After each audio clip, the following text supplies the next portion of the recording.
రేపు doctor BR Ambedkar గారి జయంతి. అంబేద్కర్ గారి పుణ్యమానే రాజ్యాంగంలో వారు ఆర్టికల్ 3 పొందుపరిచినారు కాబట్టి వారి స్ఫూర్తితోనే మనం తెలంగాణ రాష్ట్రాన్ని సాధించుకున్నాం. ఆ విషయం మీ అందరికీ తెలుసు. 15 సంవత్సరాల సుదీర్ఘ పోరాటం తర్వాత అనేక త్యాగాలు, లాఠీ దెబ్బలు, కేసులు, జైళ్లు వగైరా వగైరాల తర్వాత ఈ డబ్బా తీసేమా మనం తెలంగాణ సాధించుకున్నాం. అది తీసేస్తే పోతుంది.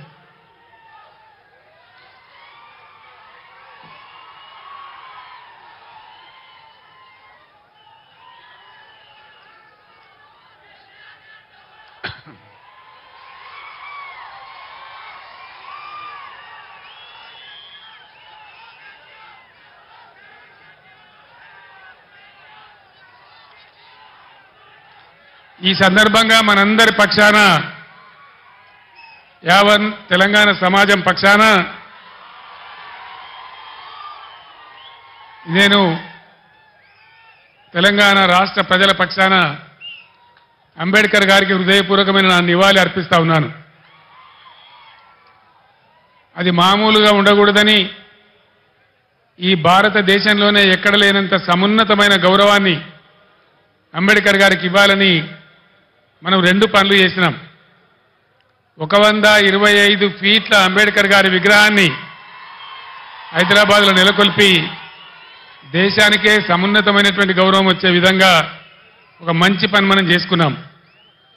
అంతేకాదు, ఇప్పటి వరకు స్వతంత్రం వచ్చిన ఈ 75 ఏళ్లలో ఏ రాష్ట్రంలో ఎవరు కూడా చేయనటువంటి పని మన రాష్ట్ర సెక్రటేరియట్కే డాక్టర్ బిఆర్ అంబేద్కర్ సెక్రటేరియట్ అని కూడా మనం పేరు పెట్టుకున్నాం. ఇది మనం ఆ మహనీయునికి అర్పించినటువంటి నివాళి. ఇక్కడ నేను మీ అందరికీ ఒక మాట మనవి చేయదలుచుకున్నా. ఇక్కడి నుంచి, ఈ చేవేళ్ల సభ నుంచి యావత్తు తెలంగాణ రాష్ట్ర ప్రజలకు కూడా ఒక సందేశాన్ని ఇవ్వదలుచుకున్నా. రాజకీయాలు వస్తుంటాయి, పోతుంటాయి, ఎన్నికలు కూడా వస్తూ ఉంటాయి, పోతూ ఉంటాయి. కానీ ప్రజానీకానికి రాష్ట్ర ప్రభుత్వం అంటే ఒక ధీమా, ఒక ధైర్యం, మా ప్రభుత్వం ఉంది, మమ్మల్ని ఆదుకుంటుందనేటువంటి ఒక విశ్వాసం అనేది ఉండాలి. ఎక్కడైనా ప్రజలు ప్రభుత్వం నుంచి కోరుకునేది అదే. ఒక ఆయన కొద్దిగా ఎక్కువ జరగచ్చు, ఒక ఆయన కొద్దిగా తక్కువ జరగచ్చు. కానీ యావత్తు రాష్ట్ర ప్రజానీకానికి ఉండాల్సింది ఒక ధీమా, ఒక ధైర్యం, ఒక ఆత్మవిశ్వాసం.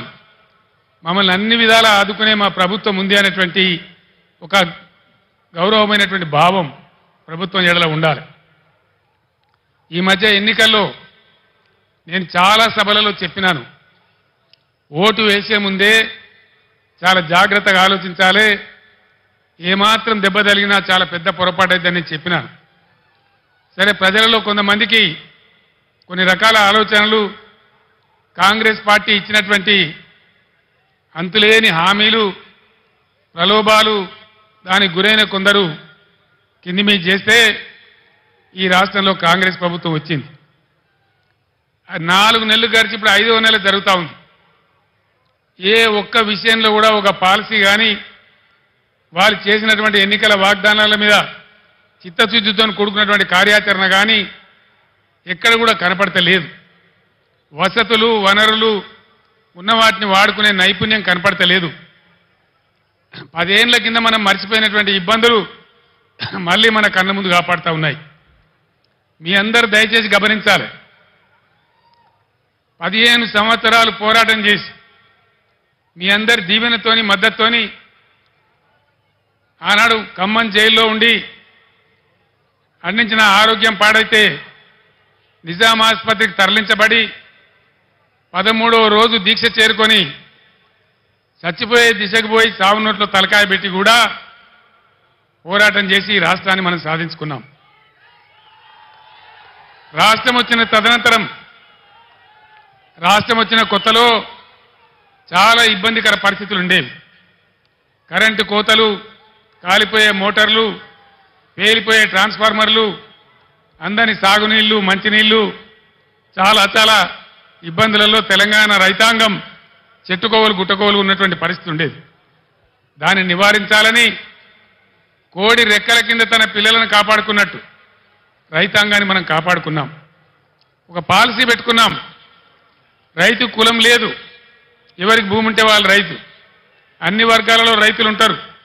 అందుకోసం వాళ్ళని కాపాడాలని, గ్రామాలు పట్టుకొమ్మలు కావాలని పట్టుబట్టి ఒక 5 పథకాలు పెట్టి, ప్రపంచంలోనే ఎక్కలేనటువంటి పథకాలు పెట్టి రైతాంగాన్ని కాపాడుకున్నాం. రైతు బంధు దేశంలోనే మొట్టమొదటిసారి ఎకరానికి 10,000 రూపాయలు ఇచ్చేటువంటి రైతు బంధు కార్యక్రమాన్ని తీసుకున్నాం. 24 గంటలు రెప్పపాటు పోకుండా, మోటార్ కాలకుండా, ట్రాన్స్ఫార్మర్ కాలకుండా ఉండే విధంగా నాణ్యమైన కరెంటు సరఫరా చేసుకున్నాం. రైతు చనిపోతే, ఒక గుంట భూమి ఉన్న రైతు చనిపోయినా ఆయనకు 5 లక్షల బీమా వారం 10 రోజుల్లో వచ్చేటట్టు ఏర్పాటు చేసుకున్నాం. అదేవిధంగా రైతుల పంట మొత్తం ప్రభుత్వమే కొనుగోలు చేసి నేరుగా వాళ్ళ బ్యాంకులలో రైతు బంధు వచ్చే విధంగా చేసుకున్నాం. అదేవిధంగా ఇట్లాంటి కార్యక్రమాలతోని రైతులలో ఒక ధీమా, ఒక ఆత్మవిశ్వాసం కల్పించగలిగినాం. అంబేద్కర్ గారు, వెనుకబడిన తరగతుల గురించి పోరాటం చేసిన జ్యోతిబా పూలే గారు చూపించిన మార్గంలో గత 70 ఏళ్లలో లేనటువంటి 1100 గురుకుల పాఠశాలలు, వాటన్నిటిని జూనియర్ కాలేజీలుగా మార్చుకున్నాం. అవన్నీ కూడా మీ కళ్ళ ముందర ఉన్నాయి. కులము మతం లేకుండా దళితుల కోసం, గిరిజనుల కోసం, ముస్లిం వర్గాల కోసం, పేద వర్గాల కోసం, బలహీన వర్గాల కోసం 1100 రెసిడెన్షియల్ జూనియర్ కళాశాలలు ఈ రాష్ట్రంలో పెట్టుకున్నాం. దళిత బిడ్డలు, బీసీ బిడ్డలు, ఓసీ బిడ్డలలో కూడా నిరుపేదలు, గిరిజన బిడ్డలు ఎవరు కూడా విదేశాలకు పోయి చదువుకుందామంటే 20 లక్షల రూపాయల ఓవర్సీస్ స్కాలర్షిప్ ఇచ్చుకున్నాం. ఈరోజు ఇవన్నీ కూడా మాయమైనాయి. గత 5 నెలల్లో ఒక్క బిడ్డకు కూడా ఓవర్సీస్ స్కాలర్షిప్ ఈ ప్రభుత్వం ఇవ్వడం లేదు. దళిత వాడలు ధనిక వాడలు కావాలని దేశంలోనే ఎక్కడ లేనటువంటి విప్లవాత్మకమైనటువంటి మార్పు, సంవత్సరానికి 1 లక్ష కుటుంబాలు, 2 లక్షల కుటుంబాలు బాగు చేసుకుంటూ పోవాలని 10 లక్షల రూపాయలు ఇచ్చుకుంటూ ఒక కుటుంబానికి దళిత బంధు కార్యక్రమాన్ని తీసుకున్నాం. ఈరోజు కాంగ్రెస్ పార్టీ వాళ్ళు చెప్పినారు, కేసీఆర్ 10 లక్షల రూపాయలు ఇస్తా ఉన్నాడు, మా ప్రభుత్వం వస్తే మేము 12 లక్షల రూపాయలు ఇస్తాం అని ఆనాడు వాళ్ళు మాయ మాటలు చెప్పినారు. 1,30,000 మంది దళితులకు బీఆర్ఎస్ గవర్నమెంట్లోనే దళిత బంధు శాంక్షన్ చేసినాం. ప్రొసీడింగ్స్ ఇచ్చినాం, డబ్బులు జిల్లా కలెక్టర్లకు పంపించినాం. 12 లక్షలు ఇస్తామని నమ్మబలికిన ఈ కాంగ్రెస్ ఏం చేసింది? ఈరోజు ఒక్కలకు కూడా ఇవ్వడం లేదు. 10 లక్షలు కూడా ఇవ్వడం లేదు. 12 లక్షలు కాదు, కలెక్టర్లకు వచ్చినటువంటి డబ్బులు అకౌంట్లన్నీ ఫ్రీజ్ చేసి ప్రభుత్వం వాళ్ళ డబ్బులు వాపసు తీసుకున్నది. నేను ఒక్కటే మాట మీకు మనవి చేస్తా ఉన్నా, దయచేసి దళిత సమాజంలో ఉండే మేధావులు, దళిత యువత మీరు తీవ్రంగా ఆలోచన చేయాలి. మౌనంగా ఉంటే మన సమస్యలు పరిష్కారం కావు. పోరాటం చేయకుండా ఇది రాదు. నేను ప్రభుత్వానికి కూడా హెచ్చరిక చేస్తా ఉన్నా, 1,30,000 మంది దళిత బిడ్డలను నేనే స్వయంగా తోడుకొని వచ్చి సెక్రటరియట్ పక్కన అంబేద్కర్ కాడ దీక్ష బట్టి మీ మెడలు వంచి అవన్నీ కూడా వాళ్ళకి ఇప్పిస్తామని మనవి చేస్తా ఉన్నా. ఇవాళ దళిత బిడ్డలకు నేను మనవి చేస్తా ఉన్నా, మరో ఎలక్షన్ వచ్చింది, పార్లమెంట్ ఎలక్షన్. 5 నెలలు గడిచినాయి కాంగ్రెస్ పార్టీ హామీ ఇచ్చి. మీ గ్రామాలకు, మీ మండలాలకు, మీ పట్టణాలకు వచ్చే కాంగ్రెస్ నాయకులను మీరు నిలదీయండి, అడగండి. ప్రజాస్వామ్యంలో మనకు హక్కున్నది. ఏమయ్యా మా దళిత బంధు ఏమైంది? మా ప్రొసీడింగ్స్ ఎందుకు రద్దు చేసిండ్రు? మీరు 12 లక్షలు ఇస్తామన్నారు కదా, అవి ఎక్కడ పోయినాయి అని చెప్పి నిలదీయండి, అడగండి అని చెప్పి నేను మనవి చేస్తా ఉన్నా. ఇవన్నీ మనం మౌనం పాటిస్తే కాదు, సందర్భం వచ్చినప్పుడు స్పందించాలి, అడగాలి, నోరు తెరవాలి, పోరాటం చేయాలి. అప్పుడే సాధ్యమవుతుంది. దానికోసం రేపు మీ ఎంపీ కాబోయే జ్ఞానేశ్వర్ గారు మొత్తం బీఆర్ఎస్ పార్టీ మీకు అండగా ఉంటుందని కూడా నేను మీ అందరికి హామీ ఇస్తా ఉన్నా.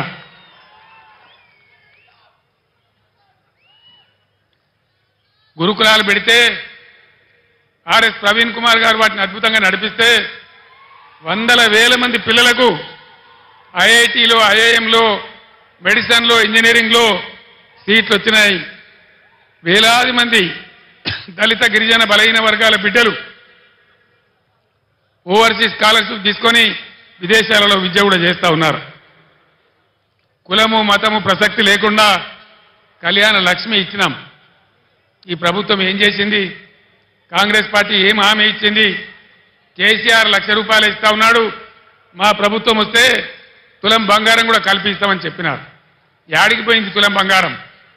నేను మొన్న సిరిసిల్లలో కూడా అడిగినాను, తులం బంగారం కొందామంటే మార్కెట్లో దొరుకుతలేదా ఈ ప్రభుత్వానికి? ఇది ప్రజలను మోసం చేయడం కాదా?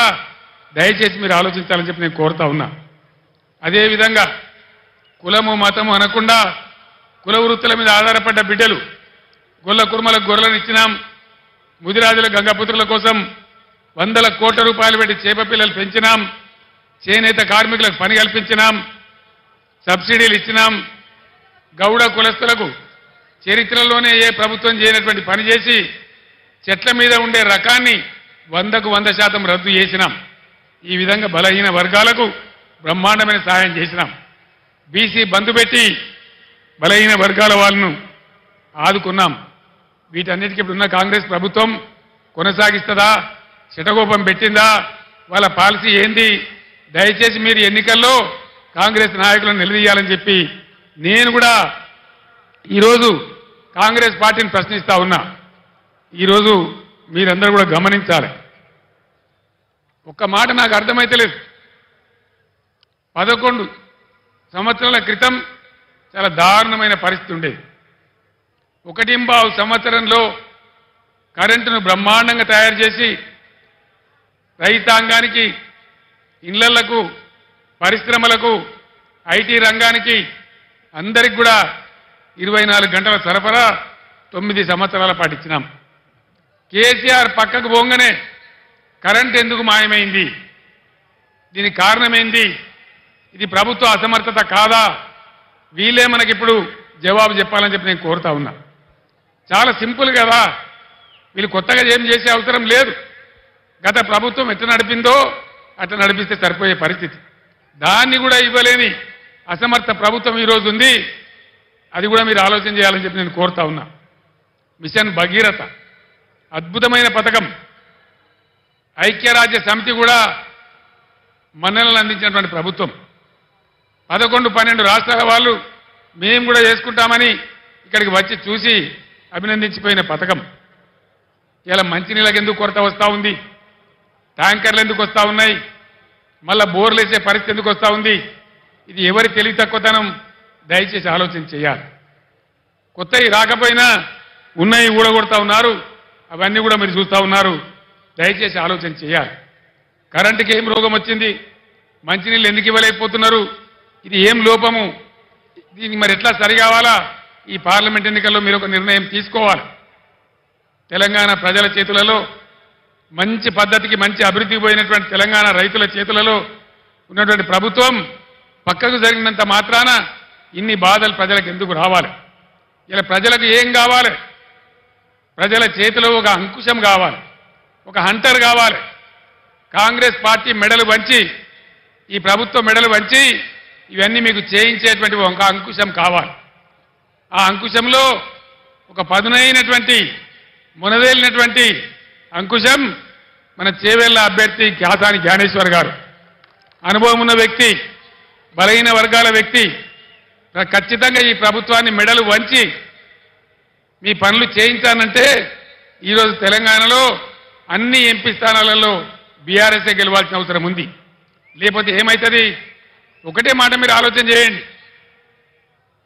5 నెలల కింద అడ్డగోలు మాటలు మేము చెప్పినాం, అన్ని పంగనామాలు పెట్టినాం, ఏ పాలసీ సరిగా లేదు, ఉన్నవి కూడా ఊడగొడతా ఉన్నాం, కరెంటు చక్కగా ఇస్తలేం, రైతు బంధు కూడా చక్కగా ఇయ్యలే, పంటలు కొంటలేము, 500 బోనస్ ఇస్తలేము, అయినా కూడా మాకే ఓటేసిండ్రు, ఇంకా మేము ఏం చేయకున్నా మమ్మల్ని ఎవ్వరు ఏమనరు అనే అభిప్రాయం వస్తుంది. తస్మాత్ జాగ్రత్త. నేను యావత్తు తెలంగాణకు చెప్తా ఉన్నా, ఇక్కడి నుంచి ఈ ప్రభుత్వం చేసిన మీకు ఇచ్చిన వాగ్దానాలు నెరవేరాలంటే చాలా చిన్న లాజిక్. మీరు ఓటేసే ముందు ఆలోచన చేయండి, ఆత్మవిమర్శ చేసుకోండి. బలమైన ప్రతిపక్షం ఉంటేనే, మీరు ఒక కొరడా జులిపిస్తేనే, మీరు ఒక సురుకు పెడితేనే మీ పనులన్నీ అవుతాయి.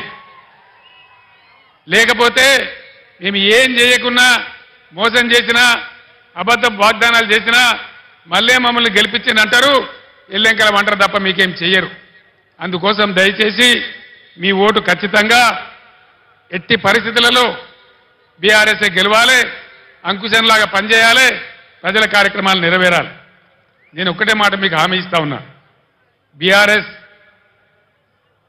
పుట్టిందే తెలంగాణ కోసం, తెలంగాణ ప్రయోజనాల కోసం. ఉద్యమంలో మీ దీవెనతో విజృంభించి పోరాడి తెలంగాణ సాధించినాం. మీరు అధికారం ఇస్తే 10 ఏళ్లు అన్ని వర్గాల ప్రజలను కడుపులో పెట్టుకొని కాపాడుకున్నాం, అనేక మందిని కాపాడుకున్నాం. ఇలా అవన్నీ నా కళ్ళ ముందే పోతా ఉంటే, రైతులు గోసపడతా ఉంటే, పంటలు కొనకపోతా ఉంటే, బోనస్ దక్కకపోతా ఉంటే చూసి చాలా బాధ కలుగుతా ఉంది. నేను ఒక్కటే మాట మీకు చెప్తా ఉన్నా, నేను బతికున్నన్ని రోజులు తెలంగాణ ప్రజలకు మంచి జరగడం కోసం పోరాటం చేస్తే తప్ప నోరు మూసుకొని కూర్చోను అని చెప్పి నేను మనవి చేస్తా ఉన్నా. 100కు 100% బీఆర్ఎస్ మీతోనుంటది, మీ ప్రయోజనాల కోసం ఉంటుంది. పుట్టిందే తెలంగాణ ప్రజల కోసం కాబట్టి అన్ని రకాల ప్రజల యొక్క హక్కులు కాపాడడానికి మీ వెంట ఉంటది అని నేను మనవి చేస్తా ఉన్నా. ఈ 2 పార్టీల వ్యవహారం మీరు చూసినారు. మొన్నటిదాకా బీఆర్ఎస్ పుణ్యాన గెలిచిన వ్యక్తి రంజిత్ రెడ్డి మీకు తెలుసు. ఏం తక్కువ చేసినాం రంజిత్ రెడ్డికి? ఎంపీ టికెట్ ఇవ్వలేదా, గౌరవించలేదా, గెలిపించలేదా అని నేనే వచ్చి ప్రార్థిస్తే మీరే ఓటేయలేదా? ఇలా ఎందుకు పార్టీ మారిండు రంజిత్ రెడ్డి? దేనికోసం మారిండు? ఆయన మన పొద్దుతిరుగుడు పువ్వా? అధికారం ఎటువంటి ఆడు తిరుగుతాడా? దయచేసి ఆలోచన చేయాలి. ఈ 2 వ్యక్తులు కూడా ఎవరికి తెలిసిన వాళ్ళు కాదు. బీజేపీ తరఫున నిలబడ్డాయినా కానీ ఇలా కాంగ్రెస్కి వెళ్ళి వచ్చాడైనా కానీ ఏ కారణం మీద పోయిండు రంజిత్ రెడ్డి? ఎందుకు పోయిండు? ఎందుకు పోయిండండి? అధికారం కోసమా, పదవుల కోసమా, పైరవీల కోసమా? దయచేసి దానికి మీరే సమాధానం చెప్పాలి. ఈ విధంగా ఉన్న వాళ్లకు ధీటైనటువంటి దెబ్బ మీరు కొట్టాలని చెప్పి నేను మనవి చేస్తా ఉన్నా.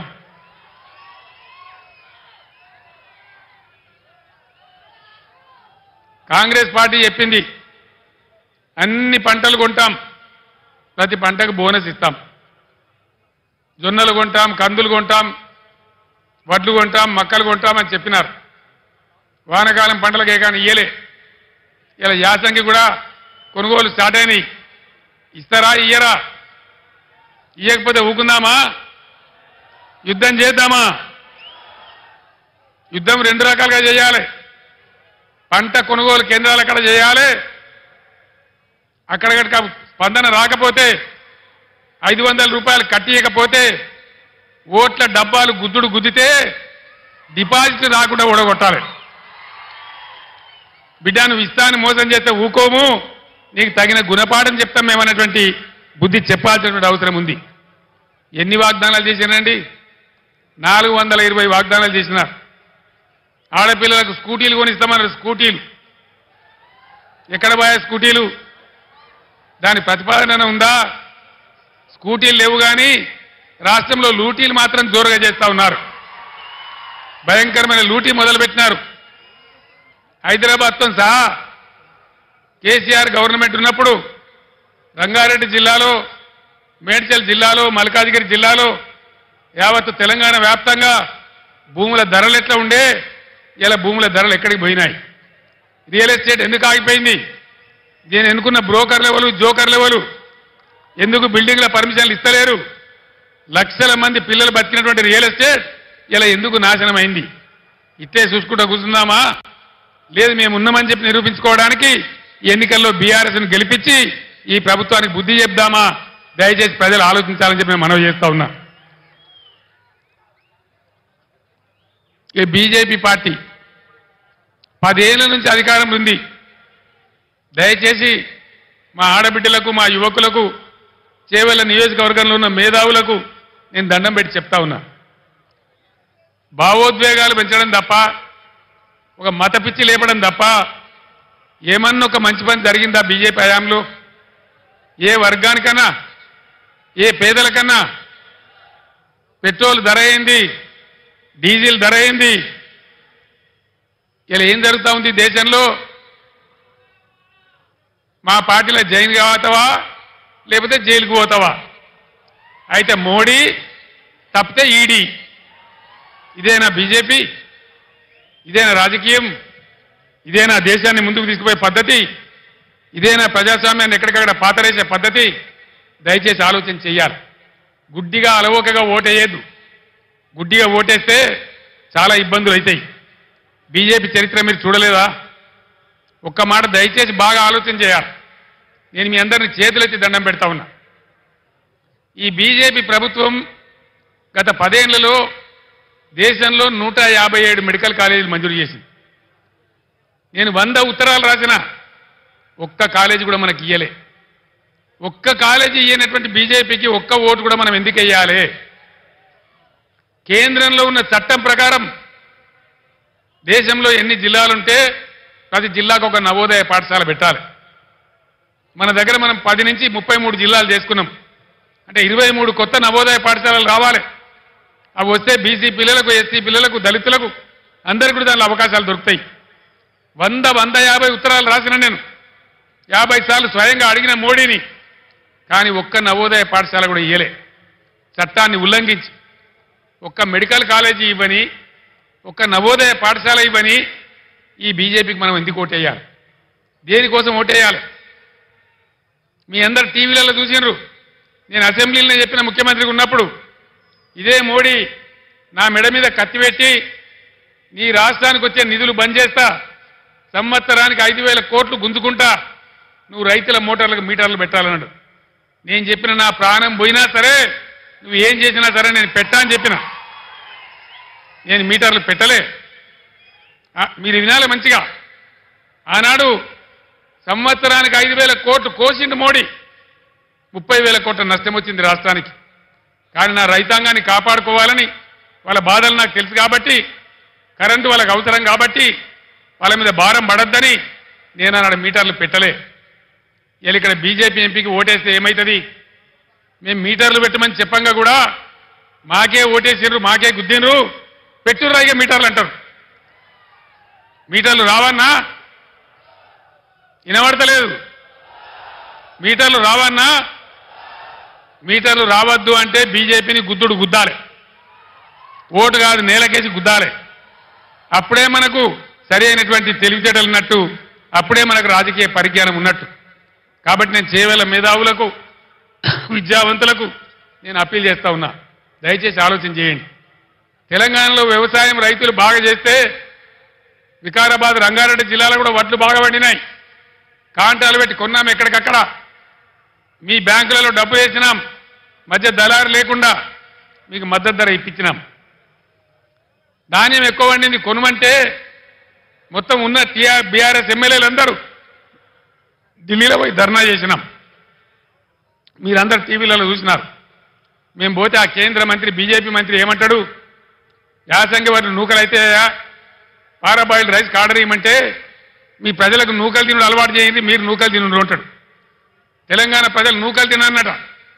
మనం నూకలు తినమని చెప్పిన బీజేపీకి నూకలు బుక్కిపిద్దామా, ఓట్లేద్దామా దయచేసి నిర్ణయించాల్సింది మీరు మేధావులు. మన 7 మండలాలు తీసుకొని ఆంధ్రాకు అప్పగించింది బీజేపీ.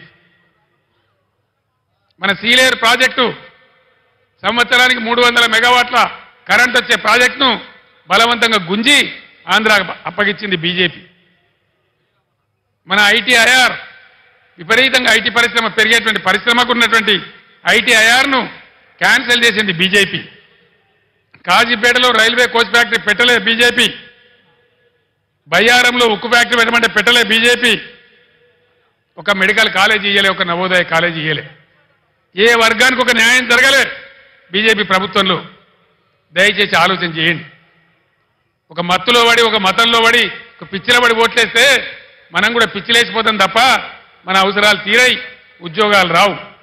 ఇలా భారతదేశంలో 30 లక్షల గవర్నమెంట్ ఉద్యోగాలు ఖాళీ ఉన్నాయి. 30 లక్షలు. 1 కాదు, 2 కాదు. ఈ మొండి బీజేపీ ప్రభుత్వం దాన్ని నింపడం లేదు. గుడ్డికాను మూసినా ఒకటే, తెరిచినా ఒకటే. బీజేపీకి ఓటు వేసినా ఒకటే, ఓటు వేయకున్నా ఒకటే. దయచేసి ఆలోచన చేయాలని చెప్పి నేను మీ అందరిని కోరుతా ఉన్నా.